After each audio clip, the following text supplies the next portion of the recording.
В эти минуты в Чувашском театре оперы и балета проходит патриотический концерт в рамках акции «Своих не бросаем». Мероприятие организовало Министерство культуры Чувашии по инициативе творческих коллективов республики. В концерте принимают участие лучшие артисты и профессиональные творческие коллективы.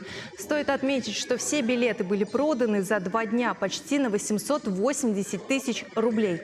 Акцию поддержали руководители и сотрудники органов исполнительной власти и местного самоуправления, депутаты Госсовета и муниципальных округов, главы городов и жители республики. Все денежные средства, собранные от продажи билетов, направят на специальный счет Фонд развития Чувашии «Перле». А после будет организована централизованная закупка элементов экипировки для мобилизованных граждан России. Каждый пришедший на концерт сделал это прежде всего в поддержку бойцов, находящихся в зоне специальной военной операции.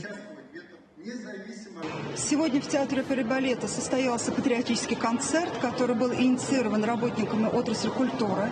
Они решили, что нужно поддержать наших мужчин, которые подлежат мобилизации. И все средства, собранные в ходе проведения концерта за продажу билетов, мы направляем на специальный счет фонда «Перле». И они будут направлены именно на приобретение необходимого снаряжения для мобилизованных наших мужчин, которые участвуют в специальной военной операции. Этот концерт очень важен для нас, и мы к нему готовились и подготовили такую программу, чтобы она вдохновляла наших зрителей, вдохновляла наших защитников, которые сейчас находятся в таких тяжелых условиях. И мы надеемся, что мы нашу работу сделаем не зря и хоть как-то какой-то вклад внесем для всеобщего блага. Я горд итогами референдума, по итогам которого в состав Российской Федерации вошло сразу 4 новых субъекта.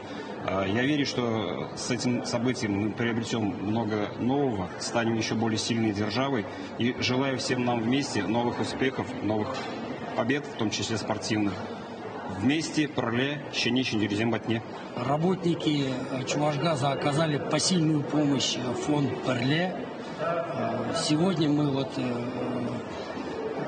довольно-таки значительном составе коллектива пришли на этот концерт, чтобы дополнительно оказать поддержку нашим друзьям с востока Украины.